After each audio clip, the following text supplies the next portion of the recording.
Marching band is a game day spectacle. Bridging the two halves of action on the gridiron, the band provides an opportunity not only for innovative entertainment, but also keeps up the spirit of the faithful. They first appeared in the Midwest and were militaristic. The concept spread and was redefined. Nowhere did it elevate to preeminence as in the pulsating gridirons of traditional black college football. Black college football really is it's a social event. It's a community event, and there are many people who go to black college football games just to see halftime. You can sort of feel it as you get close to halftime, the concession stands start to thin out, because even though the game may not be as exciting that day, people are making their way back to their seat or some vantage point where they can watch the band, and you can sort of feel the buzz. And the bands march out, and it's a show. You know, you go to a black college football game, and a concert breaks out.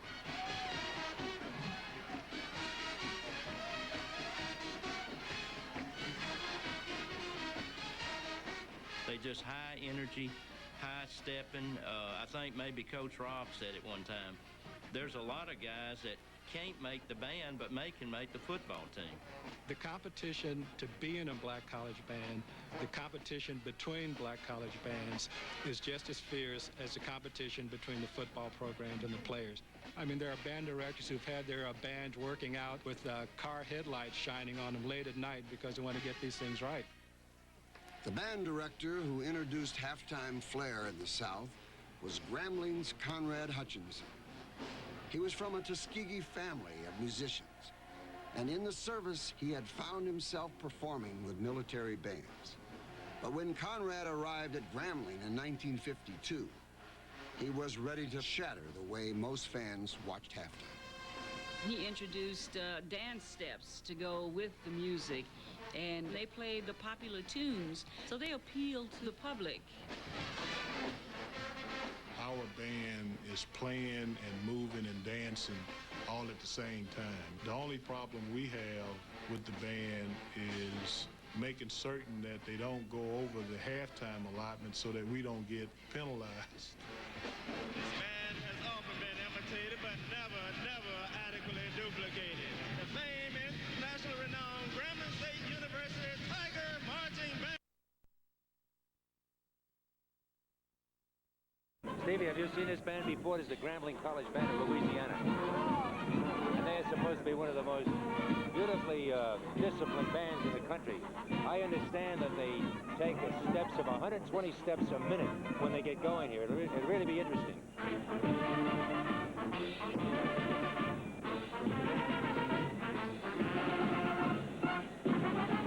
Pete Rozelle gift-wrapped the first Super Bowl in pageantry.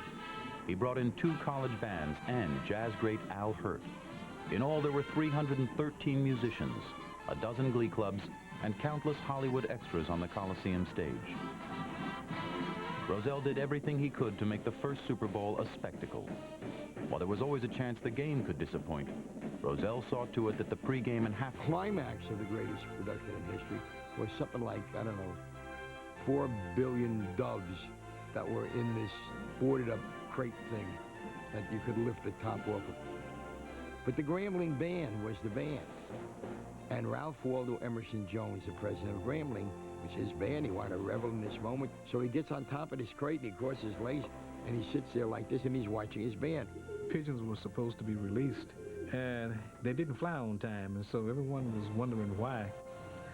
And it turned out that President Jones was sitting on the box that the pigeons were in. And someone had to tell him, you have to move so we can release the pigeons.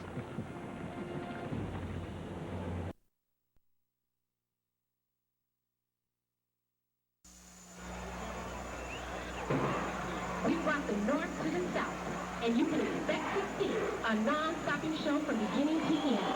So Grambling, pay close attention and don't blink, because you're about to be re-educated on how it shoots.